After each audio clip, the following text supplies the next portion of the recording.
Boyfriend took out loans in my name. Said you'll never catch me. I reported it, froze his accounts, and got him charged with identity theft. He's now on the run with no money and no credit. Story 1. I never thought I'd be writing this, but here we are. My life got flipped upside down because of a guy I thought I loved. This is a story about lies, betrayal, and how I decided I wasn't going to let someone ruin my life without a fight. I'm from a small town in upstate New York called Cold Spring. It's one of those postcard towns with one main street, a few coffee shops, and a lot of people who've known each other forever.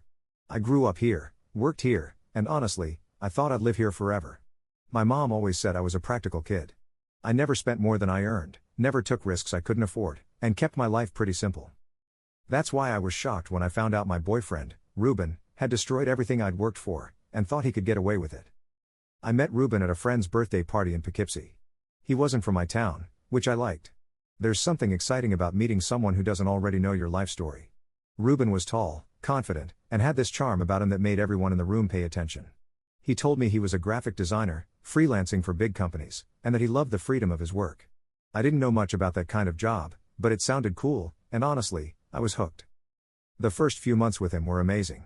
He'd drive to Cold Spring to see me, always bringing something thoughtful, a coffee from my favorite cafe or flowers he said he picked up because they reminded him of me.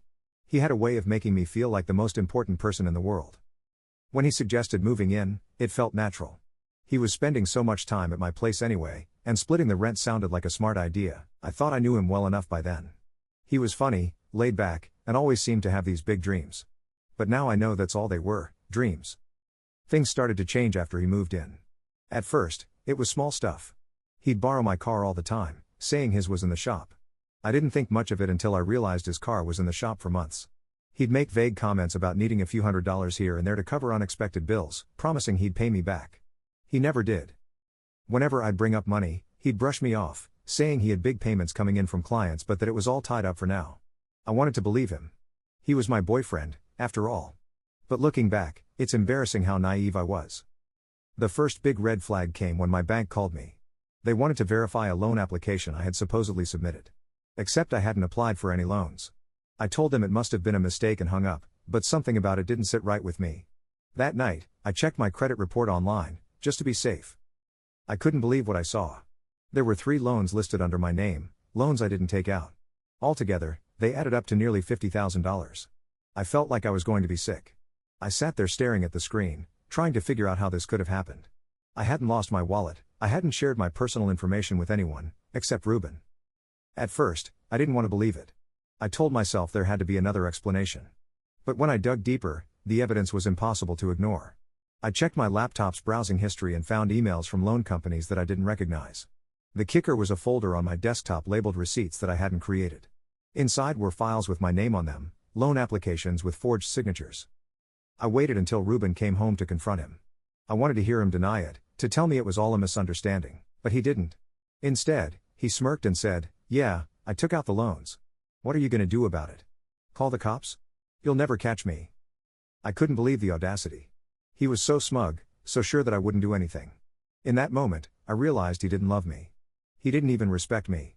I was just a resource to him, someone to use until he didn't need me anymore. I didn't say much after that. I told him I needed time to think and went to bed early. But I wasn't sleeping. I was planning. The next morning, I started gathering every piece of evidence I could find. I took screenshots of his emails, saved the forged documents, and even went through his phone while he was in the shower. It turns out, he'd been using my personal information for months, not just for loans, but for credit cards and other accounts I didn't know existed. Once I had everything, I went straight to the police. I didn't care if it made me look like a fool for trusting him. I wasn't going to let him ruin my life without a fight. The detective I spoke to was surprisingly helpful. He said cases like this were more common than people realized and that I'd done the right thing by coming forward. He helped me file a report and walked me through freezing my credit so Ruben couldn't do any more damage. A few days later, the police came to my apartment to arrest him. I made sure I was there to watch. He tried to act confused, like he had no idea what was going on, but his face went pale when they showed him the documents I'd handed over. As they put him in handcuffs, he looked at me and said, "You're making a big mistake." But I didn't feel like I was making a mistake. For the first time in weeks, I felt like I was taking control of my life again. That should have been the end of it, but of course, it wasn't. Ruben made bail a few days later and disappeared. He didn't come back to the apartment, and he didn't contact me. At first, I thought he'd run to his family or some friend's place, but when I reached out to people he knew, they all claimed they hadn't seen him. That's when I realized how little I really knew about him. He'd told me so many stories about his life, but now I wasn't sure how much of it was even true. I decided to dig deeper. If the police couldn't find him, maybe I could. I started by going through old emails and messages, looking for anything that might give me a clue about where he went. What I found instead was a whole other level of deception. Ruben had opened a bank account under a fake name, a name he'd apparently been using to hide money from me. I felt like a fool for not catching it sooner. All those freelance projects he'd been bragging about? That money never made it to our shared expenses. It went straight into this secret account. Once I figured out Ruben had a secret bank account under a fake name, I wasn't just angry, I was determined. This wasn't just about getting back at him. This was about making sure he couldn't screw over anyone else the way he had screwed me over. I took the information I found to the police. The detective working on my case, Detective Hardy, was thrilled. Apparently, the fake bank account gave them exactly what they needed to track him down. But before they could catch him, I had an idea, something that would make sure Ruben felt the consequences of his actions every single day. Ruben was cocky, sure, but he wasn't smart. He'd used the fake name to set up the account, but he had tied it to my email address at one point for backup purposes. That was his big mistake. With Hardy's help, I was able to work with the bank to freeze the account. Ruben didn't even know I had access until it was too late. While we were at it, I made sure to report every suspicious loan, credit card, and line of credit he'd taken out in my name. It took hours on the phone, filing disputes and providing documentation, but it was worth it. Within days, every financial door Ruben had been using to fund his escape was slammed shut. He went from having money to having absolutely nothing. But I wasn't done yet. The police finally caught up with Ruben a few weeks later. He was living in a beat-up car outside a gas station in New Jersey, surviving on convenience store snacks and whatever cash he could get from selling his things. When they arrested him, they found fake IDs, forged documents, and even more evidence of his scams. He'd been pulling similar stunts with other women before he met me. I wasn't just a victim, I was part of a pattern. When Hardy told me this, I felt a mix of anger and relief. Anger because I couldn't believe how far Ruben had gone to con people, and relief because now I knew for sure I wasn't crazy. This was who he was, and now, thanks to the evidence I gave the police, he couldn't escape it. Ruben went to trial for identity theft, fraud, and forgery. I didn't want to go to court at first. Reliving everything he did felt exhausting. But Hardy convinced me to testify, and I'm glad I did. Sitting in that courtroom, looking at Ruben while I told the judge everything he had done, was one of the most empowering moments of my life. Ruben tried to play the victim, saying he was desperate and never meant to hurt anyone. But the judge didn't buy it. Neither did the jury. They saw through his lies, just like I finally had. When the verdict came back, guilty on all counts, I felt a weight lift off my chest. Ruben was sentenced to 8 years in prison, with no chance of parole for the first 5.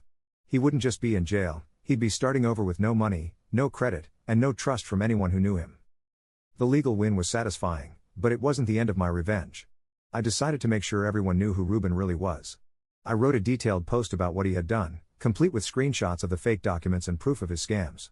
I shared it online, not just on social media, but on platforms like LinkedIn where other freelancers might see it. It went viral. Within days, people were commenting and sharing their own stories about Ruben. Turns out, he had burned a lot of bridges, and now everyone knew exactly who he was. Even when he gets out of prison, he'll never be able to pull this scam again. His name is ruined. It took me months to repair the financial damage he caused, but I finally did it. My credit score is back to normal, and the loans are off my record. I've also learned to be smarter about protecting my personal information. As for Ruben, I haven't heard from him since the trial. Part of me wonders if he sits in his prison cell thinking about me, the girl he thought he could fool. But the other part of me doesn't care. I'm just glad he's out of my life for good. So yeah, Ruben thought he could ruin me and get away with it. Instead, I made sure he paid for every single thing he did. And honestly, it feels pretty damn good. Story 2. I live in a small town in Vermont called Millstone. It's quiet, surrounded by trees, and the kind of place where everyone knows your business. For the most part, it's peaceful. I'm Callan, 45, divorced, and I live with my best friend, Rufus. He's my golden retriever, and honestly, he's been my rock since my divorce. When everything fell apart in my life, Rufus was the one thing that kept me going. He's one of those dogs who seems to sense when you're down and will do anything to make you smile. A little over a year ago, a new neighbor moved in next door. His name was Doyle. From the second he arrived, it felt like trouble. Doyle looked angry at the world. He was in his late 50s, thin, with a sour expression permanently plastered on his face. He didn't bother introducing himself, didn't wave, didn't try to be friendly. The first time I saw him, he was yelling at the movers for being too slow. That should have been my warning. At first, we didn't have much interaction. I tried to give him space. Millstone isn't the kind of town where you can avoid people forever, but I wasn't about to force friendliness on someone who clearly wasn't interested. The first incident happened about 2 weeks after Doyle moved in. Rufus was outside in our fenced backyard, doing his usual patrol of the perimeter. He likes to sniff around, chase birds, that kind of thing. I was inside when I heard Doyle yelling. "Get that mutt out of here," he shouted from his yard. Confused, I walked outside to see what was going on. Doyle was standing at the fence, glaring at Rufus like he'd just committed a crime. I asked him what the problem was, and he started ranting about how my dog was too close to his property and making a mess. Rufus wasn't even barking, he was just sniffing the ground near the fence. I tried to calm Doyle down, telling him that Rufus was in my yard and wasn't doing anything wrong, but he just grumbled something under his breath and stormed off. That set the tone for our relationship.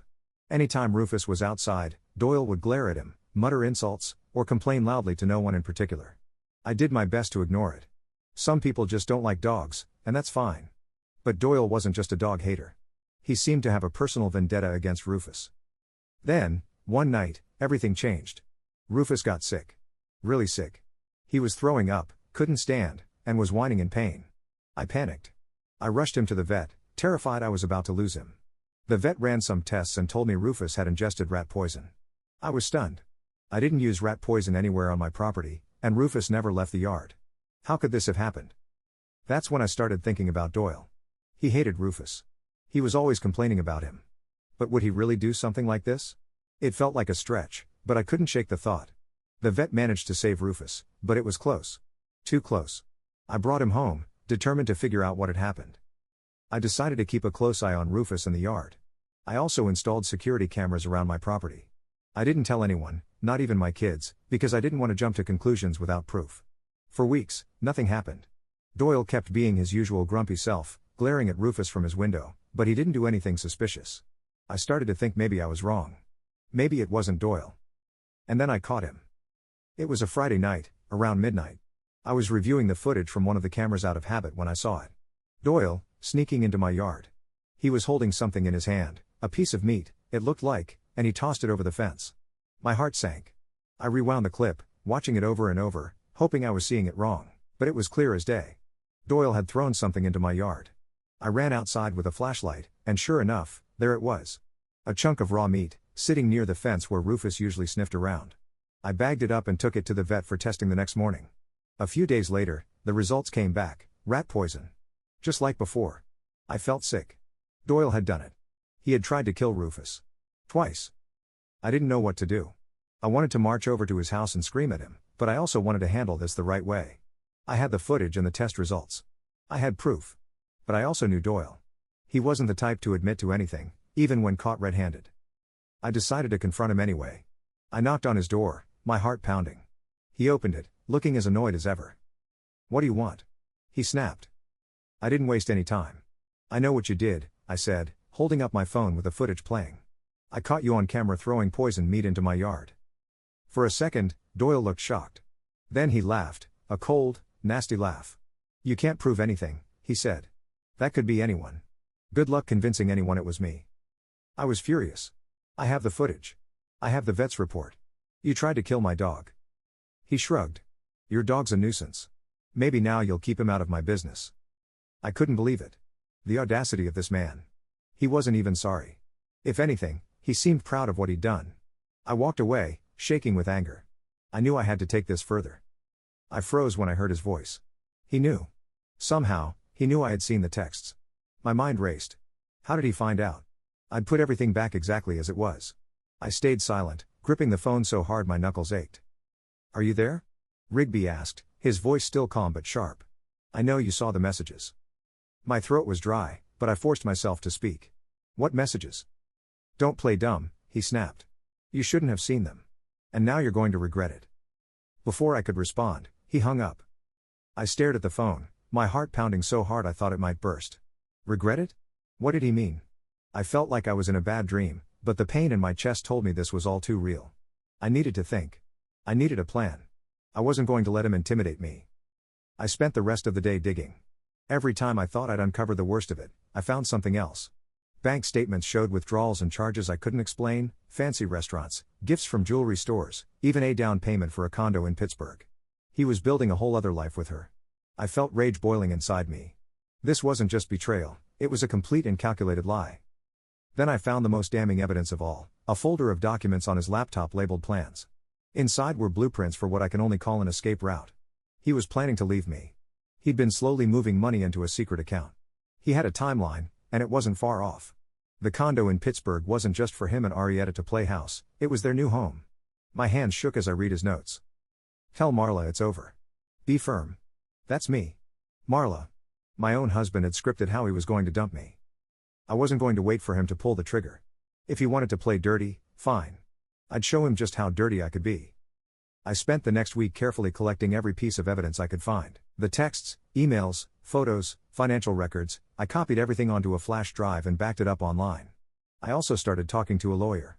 Thankfully, I knew someone through a friend who specialized in cases like mine. He called Rigby's behavior marital fraud and assured me we could use the evidence to secure not only a divorce but also a financial settlement that would leave him with nothing. I wasn't just planning to end the marriage. I was planning to destroy him. But I wasn't done yet. I had one last ace up my sleeve.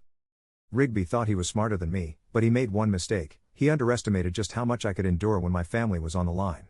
I wasn't just going to take him down for me, I was going to do it for Mila and Jareth too. They deserved better than a lying, scheming father who thought he could have it all. The night of my revenge came a few weeks later. Rigby had told me he was going on a work trip again. I knew exactly where he was going, the condo in Pittsburgh. He didn't know I'd installed a tracking app on his phone. He also didn't know I'd spent the past week preparing. I showed up at the condo unannounced. It was a sleek, modern building with a doorman who looked surprised when I marched past him without a word. I knew the unit number, of course. When I got to the door, I didn't knock. I used the spare key I'd found in Rigby's office at home. My hands were steady as I turned the lock.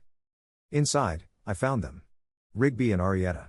They were sitting on the couch, drinking wine like they didn't have a care in the world. Arietta looked shocked when she saw me. Rigby, on the other hand, jumped to his feet, his face turning pale. "What the hell are you doing here?" he hissed. I didn't answer. Instead, I pulled out my phone and started taking pictures. The wine glasses, the cozy setup, the shocked expressions on their faces, it was all going to be part of my case. Rigby tried to grab my phone, but I stepped back. "You're not stopping me," I said, my voice calm but cold. "I know everything. I have the texts, the emails, the bank records. And now I have this." Arietta turned to Rigby, panic on her face. "What is she talking about?" "Don't worry," I said, glaring at Rigby. "You'll find out soon enough." Before they could say anything else, I turned and walked out. I could hear Rigby yelling after me, but I didn't stop. I didn't need to. My revenge was already in motion. The fallout was swift and brutal.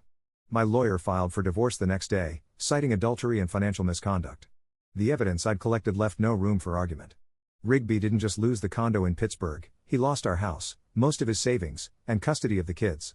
The judge had no sympathy for a man who'd not only cheated but also tried to hide money and abandon his family. But the best part? I didn't just take everything he had. I made sure everyone knew why. I sent copies of the evidence to his boss, his parents, and even a few mutual friends. His reputation was ruined. He lost his job, his relationship with Arietta fell apart under the weight of the scandal, and he ended up moving into a dingy apartment on the outskirts of town. As for me, I rebuilt my life. It wasn't easy, but it was worth it. Mila and Jareth are thriving now, and I'm finally at peace. Rigby thought he could lie, cheat, and walk away unscathed. He was wrong. Sometimes revenge is the only way to remind people that actions have consequences.